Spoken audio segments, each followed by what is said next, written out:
This video is brought to you by Against the Flow of Mississippi. Against the Flow of Mississippi is a book about Jake Fayard, a Marine veteran who is unhappy with the political machine running the state of Mississippi. He decides to fight the corruption from the inside. Jake will face more challenges than he ever has and will stand up for what he thinks is right. His notoriously hot temper will push him to the edge of murder, along with his friend and brother Kobe Barhanovich. Together, they will fight the system and give the power back to the citizens of Mississippi. Against the Flow of Mississippi is now available on Amazon. A link to the book will be placed in the description below. All right, Joe. Boy, that lighting is horrible. Let me fix that. Make it a little bit better.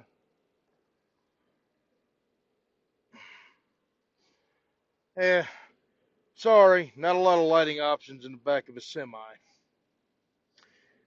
Anyway, I want to give an update on the case. I guess good evening from Albuquerque. Boy, I'm taking my show all over the road.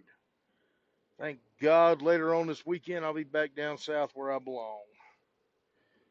Anyway, so in the previous video, I showed videos of the assault.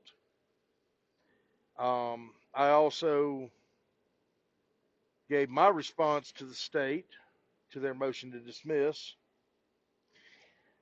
And I received another email today from the state. They have filed an answer, a response. I'm cool with that. Well, you can tell my beard's getting long. You can tell I've made the transition back to being a truck driver. Anyway, I thought this was a good point of interest for all of you correctional officers that work for the Ohio Department of Rehabilitation and Corrections. Listen up, you're going to love it. Now comes the defendant, Ohio Department of Rehabilitation and Corrections, DRC, by and through undersigned counsel, and hereby respectfully submits the within reply. In his response, plaintiff Anthony Allen urges this court that this case involving a staff assault by an incarcerated person, God, they can't even call themselves inmates or convicts in this. The wokeness annoys me. They're inmates or convicts, convicted felons. Say it with me, lawyers. Convicted felons. And I'm sure they'll use this video against me, but it is what it is. They are convicted felons. They're not in there for singing too loud in church, especially not at Toledo Correctional Institution. But I digress. Assault by an incarcerated person is crucial to staff safety. To be clear, DRC does not gloss over the safety of its valued staff. Yeah, okay. However, you know how you can tell somebody's, you know what cancels anything out? When you say something and then you put but or however. You know, I'm a writer. I'm a published author. So I think I have a pretty good grasp on the English language. May speak it with a, Mississippi dialect, but I love you, but that but just canceled out the I love you. Kind of like brings to mind that Meatloaf song, I'll do anything for love, but I won't do that. Well, if you won't do that, then you won't do anything for love, so he kind of cancels it out, right? Okay, let's read the however. DRC's concern for their staff safety is insufficient to vest this court with the jurisdiction to hear the case.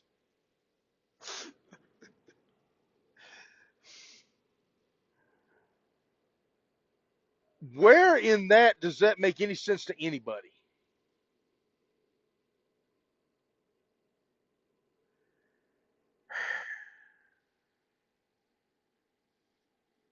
They really don't want this case being heard in court.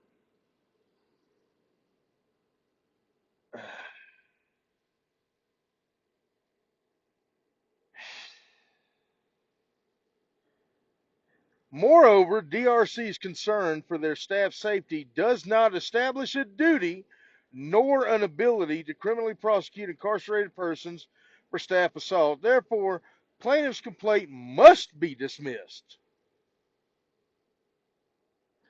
Mr. Allen reiterates his belief that DRC has a duty to ensure the criminal prosecution of an incarcerated person, IP, there's that word again, that term, Robert Lore, for staff assault, and that failure to do so puts all correctional officers at greater risk.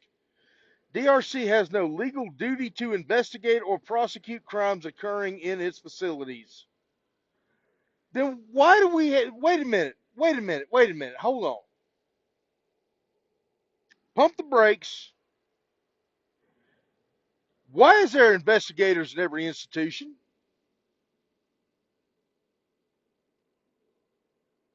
Why is it that every institution in the state of Ohio has at least one investigator? Toledo has two, or had two when I was there. I know one of them retired, so I don't know if the other one was interim or taking his place or whatever. As a matter of fact, as a matter of fact, um, I remember when I was going through the academy there in Columbus. I believe, if I understood the dude correctly, and if any of y'all were in the academy with me, you'll know that I very well paid attention. Hell, I could have taught this part of the class. Every STG coordinator was an associate or an assistant investigator. Why have assistant investigators or investigators if you're not going to investigate crimes within the facility? Does that make any sense to anybody? Boy, God, I can't wait to get this into court. I am chomping at the bit wanting to get this into court. I want to get everything they say, which, by the way, you can look up everything filed on this case. All you have to do is go to the Ohio Court of Claims website, search for the case number, and I'll go ahead and give it to you now, 2024-00670 and the letters JD. Type that in. You can read every document that's posted. Everything I've submitted, everything the state has submitted. You're welcome to read it. I encourage it. And you'll find this document too. Anyway, continuing.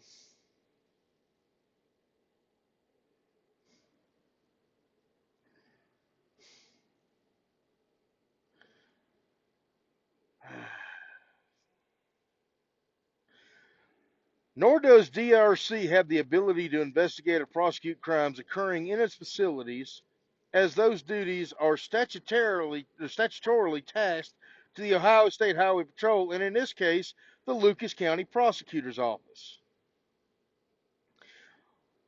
What DRC can do is what it did do. Now, this cracks me up. They disciplined IP Lore. Discipline? Let me read this and I'll explain the discipline. The discipline. Through their institutional quasi-prosecutorial procedures, they took the staff assault seriously. No, they didn't. They checked on Mr. Allen. Did they really check on me? You know what? There was one person one person after I got assaulted that night that checked on me. That was a correctional officer by the name of Sharp. He caught me in the parking lot as I was heading to my car and fixing to go to the hospital, and we chatted for a good 10, 15 minutes. Sharp was one of my OJT officers.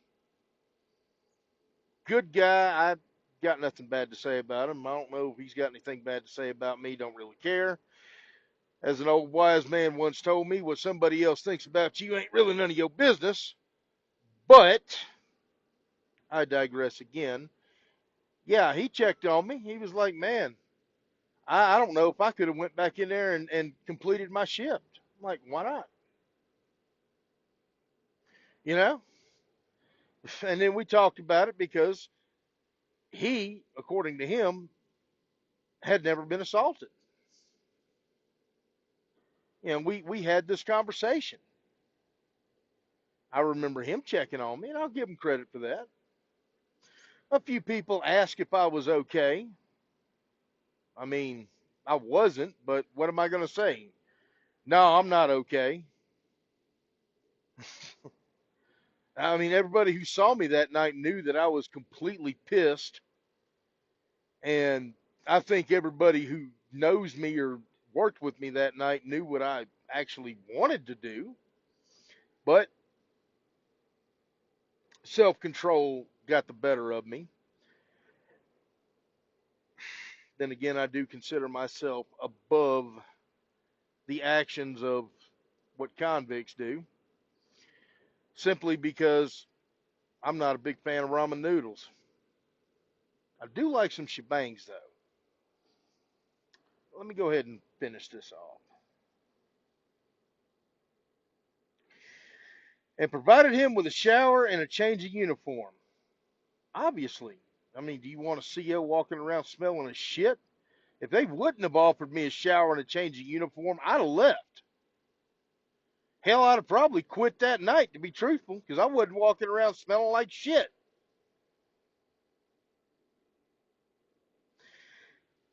They issued a disciplinary ticket.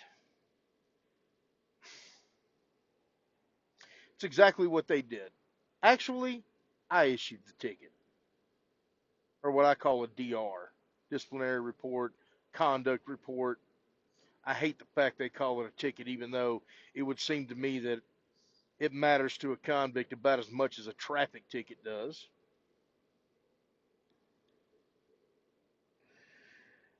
They punished IP lore with segregation. Those actions sufficiently satisfy any perceived responsibility DRC has to deter IP delinquency or in an effort to maintain staff safety.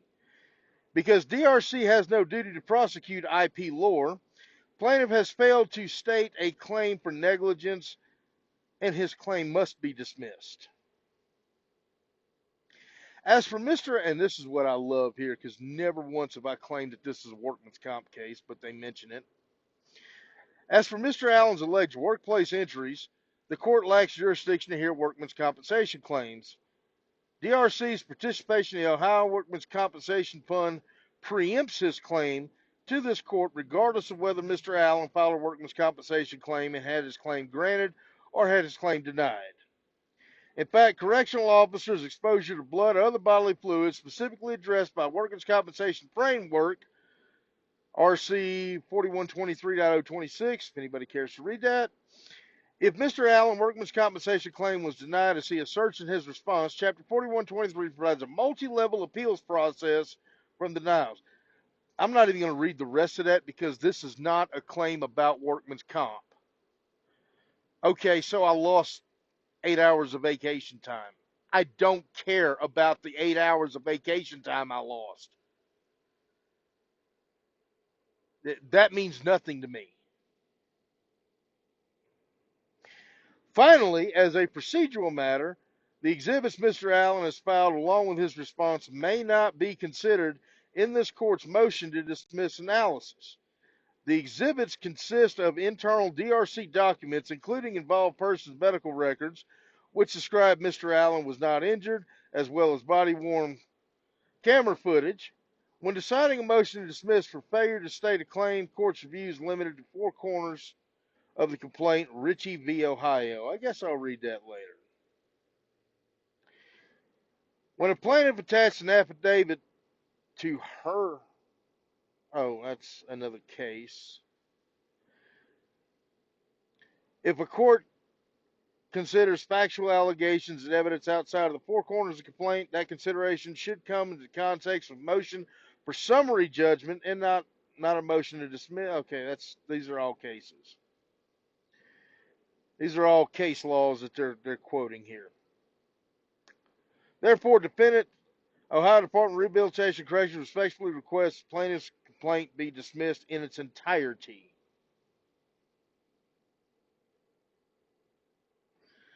Okay. Now for my response to that.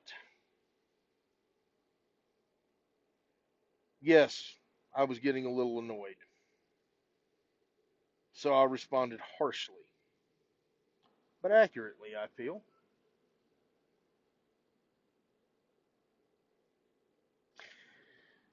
Good morning, Your Honor. I would like to first say that I am offended and appalled at defense response stating that DRC doesn't gloss over the safety of correctional officers. By the very actions of the Department of Rehabilitation and Corrections' refusal to push for prosecution of inmates that assault staff, as well as discouraging correctional officers from pursuing outside charges against convicted felons, I refuse to call them incarcerated persons, who assault correctional officers, proves this statement blatantly false. I ask you to view my previous document that I submitted showing videos of my assault.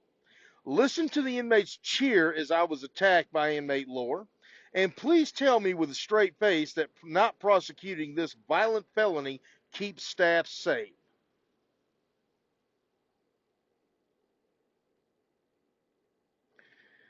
Defendant's response stating this court has no jurisdiction is laughable at worst. I ask again, not to the court, but to the defense, if this court has no jurisdiction, what, if anything, does this court do? I also want to be clear that this is not a workman's compensation claim or even remotely a case dealing with workman's compensation. This is a case of neglect on the state to properly protect the staff of Toledo Correctional Institution as well as other facilities in the state of Ohio by placing woke politics above the safety of staff in its institutions. Yes, I said that. I spoke with two investigators at Toledo CI 2 days after the assault. Both told me that they couldn't do anything. I later spoke with an investigator from the Ohio Highway Patrol, who at first told me he hadn't received the file and later told me that he couldn't do anything. I then spoke with Mark Hanus of the Lucas County Prosecutor's Office, who said he would love to prosecute, but to my knowledge has never received anything from DRC. In my book, that is failure to prosecute and negligence. I also plan to call Mr. Hanus as a witness in court should we get that far, as well as both investigators from Toledo CI and the Highway Patrol. I also plan on calling at least one other correctional officer as a witness from Toledo Correctional Institution who was assaulted and was told the exact same thing I was told by the in-house investigators of the prison. In closing, I think it's a travesty when a correctional officer is left undefended by the very department he or she works for, and inmates get away with committing felonious assaults on staff.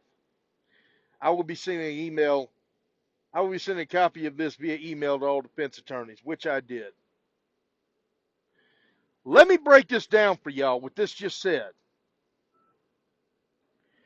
In a nutshell, if you work for the Ohio Department of Rehabilitation and Corrections, your safety doesn't mean jack shit.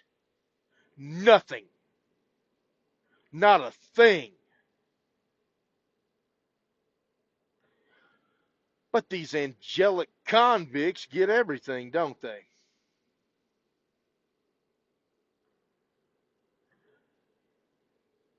You're allowed to work your 8 or 17-hour days, 8.5 or 17 hours. Don't tell me y'all leave after 16 because I'm going to call you a liar. You do 17 if you do 2 full shifts. Or if not 17, pretty damn close to it. Maybe 20 minutes, give or take, in either direction.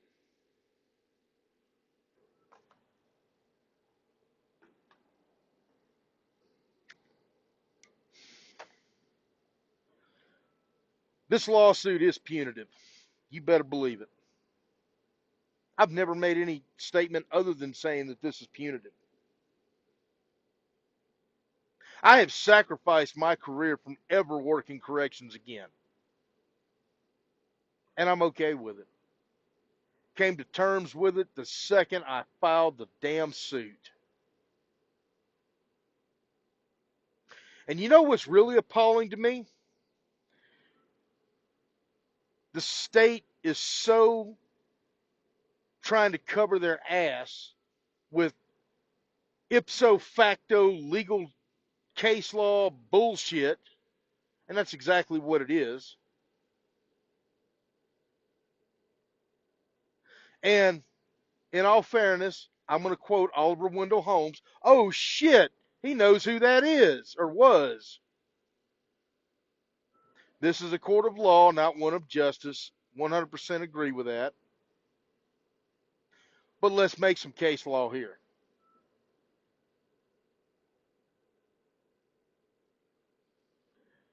Let's make some case law.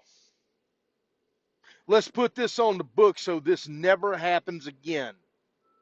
Ever. I never want to see another correctional officer being assaulted by some convict who thinks he can throw shit on one of us and thinks he can get away with it. I never want to see that again.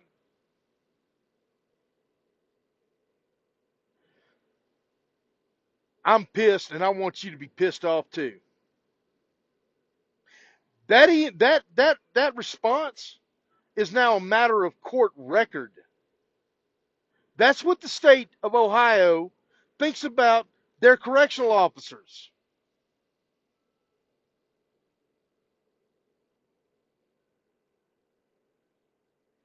I'm not doing this for me because honestly, I could really care less about the money. Yeah, it'd be nice. I could use it. But you know what? I'm not hurting. I'm not hungry. I'm pretty comfortable driving this truck. Pretty happy doing it too. I'm fighting for you. All y'all that talk shit about me when I left from Toledo CI, I'm doing this for you.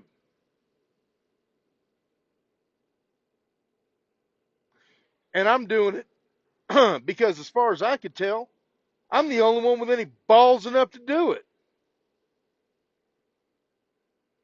Y'all should know my balls clanked when I walked through the metal detector.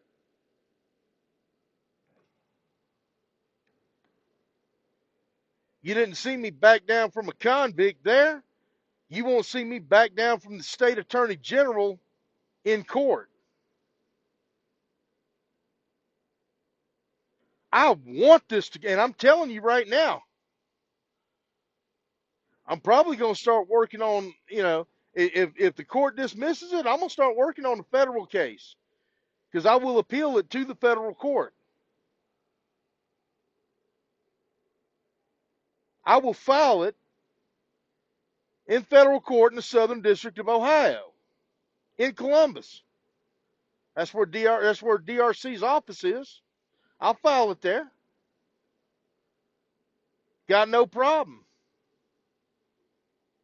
$400 filing fee to me, baby. Let's go.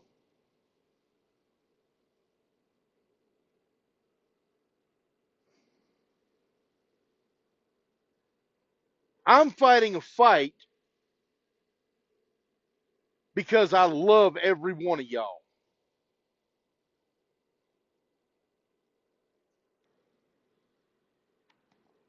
unless you are dirty, if you're a correctional officer, you put on that uniform, you got the balls to walk past that metal detector, to walk on that compound. I don't care what state, what facility.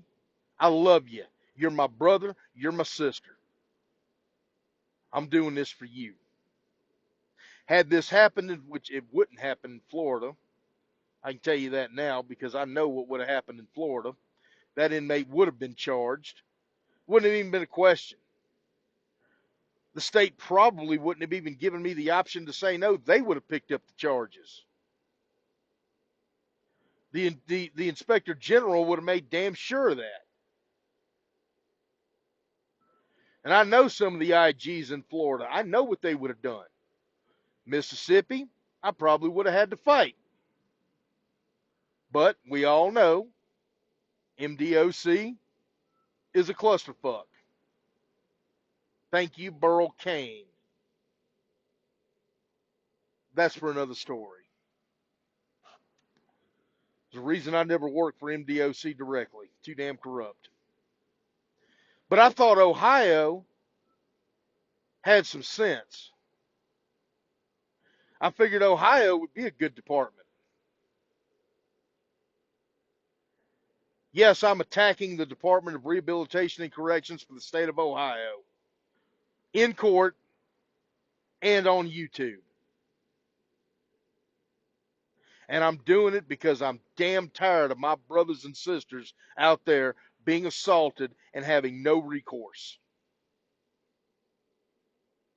I'm sick of it.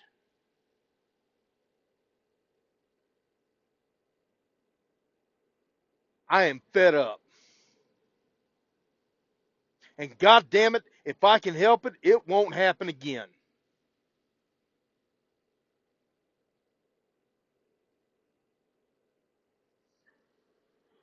I hope the state attorney general finds this video and plays this for the judge.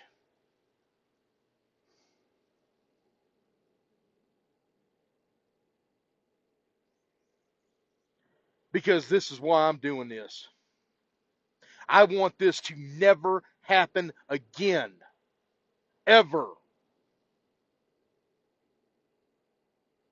Yes, I'm pissed. You damn right.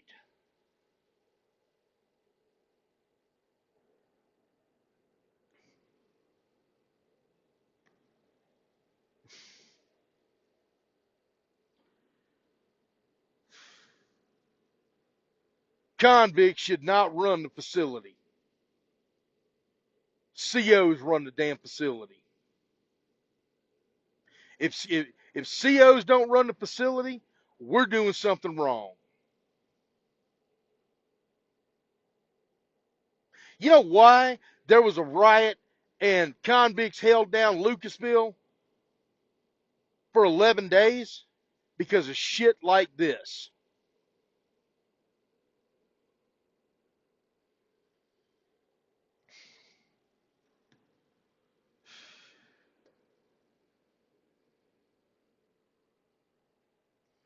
We had a riot at Century Correctional Institution that was put down in under 30 minutes.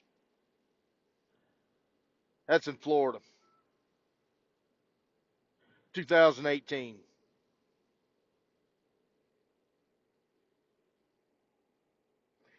Took 11 days for Ohio to put down their riot. Wonder why. Oh, I know why. Political hacks. That was 30 years ago. And you're doing the same shit? Do you want another riot? Do you want more COs to get killed? I'm tired of seeing names on the wall. I'm fucking tired of it. I'm tired of seeing all these staff assaults at Toledo CI.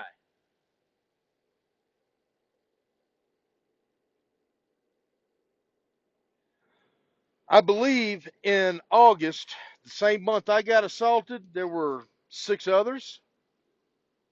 From what I heard, 6 or 7 others.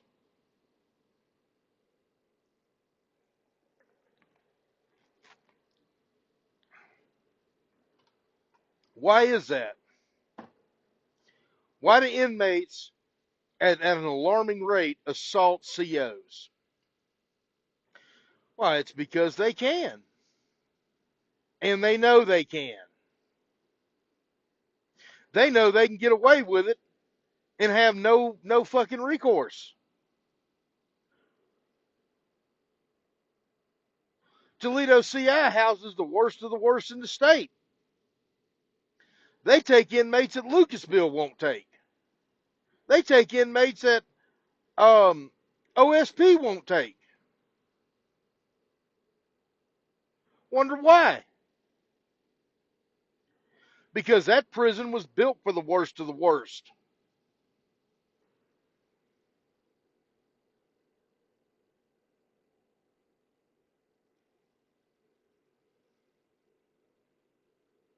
But what do I know? I'm just a dumb convict guard who now drives a truck, right? I don't know shit. But I know this much. It don't take a rocket scientist to figure out 1 plus 1 equals 2. It don't take a rocket scientist to figure out that if you give convicts an inch, they gonna take a fucking mile. Yeah, I'm angry. And I'm tired of it. And God damn it, you should be too. This is personal to me.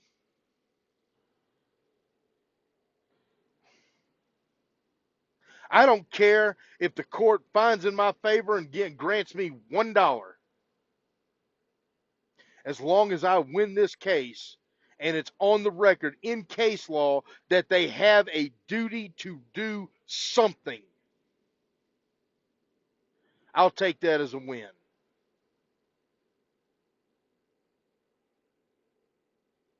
I will take that as a win.